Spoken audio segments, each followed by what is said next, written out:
ఆవకాయ పచ్చడి ఏం తిరగలిపోతున్నాం అనమాట. మూడో రోజు తిరగలుపుకోవాలి కదా. ఇలాగ మొత్తం అంతా డబ్బాలో వేసేసుకొని అన్ని డబ్బాల్లో 2 డబ్బాల్లో పెట్టాం. 2 డబ్బాల్లో దాంట్లో వేసేసుకొని బాగా కలపాలన్నమాట. 5 మినిట్స్ దాకా అలా కలుపుతూ ఉండాలి. అప్పుడు ఎక్కడ ఉప్పుని ఆవపిండి కింద ఉండదన్నమాట. చక్కగా ఉంటుంది, చాలా బాగుంటుంది. ఇలా కలిపేసుకొని నూనె వేసుకొని డబ్బాల్లో పెట్టేసుకోవడం. ఒక్కసారి కొంచెం టేస్ట్ చూసేసుకొని రైస్లో కలుపుకొని మన అన్నంలో కలుపుకొని చూసుకోవాలి. ఇలా చూస్తే ఉప్పు సరిపోద్ది, ఎక్కువ కూడా ఉంటుంది.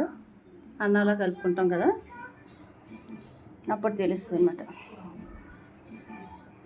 చూడండి, ఇలా కొంచెం రైస్లో కలుపుకొని చూస్తే తెలుస్తుంది అన్నమాట. మనకు టేస్ట్ అన్నది తెలుస్తుంది.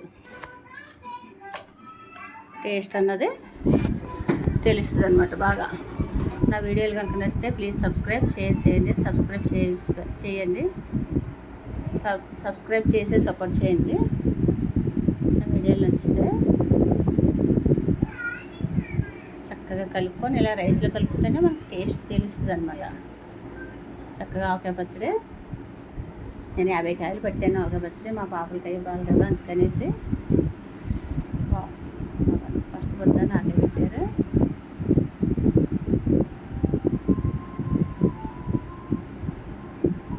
అలా టేస్ట్ చూసుకొని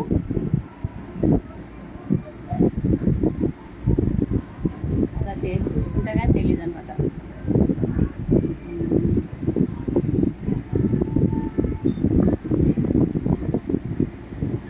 అన్నీ కరెక్ట్గా సరిపోయి చాలా బాగుంది. అది నీళ్ళ డబ్బాలో చేసేసుకొని మూతలు పెట్టేసుకోవాలి. పైన మాత్రం అన్నింటిలోని అది ఏమో డైలీ అప్పుడప్పుడు వాడుకోవడానికి చిన్న డబ్బాలో తీసుకుంటే మనకి అత్తమాన గరిటె ఎట్టక్కర్లేదు. డబ్బాల్లో జాడీల్లోని ఈ ఆగళ్ళకి వెళ్ళిపోయాక జాడీల్లో పెట్టి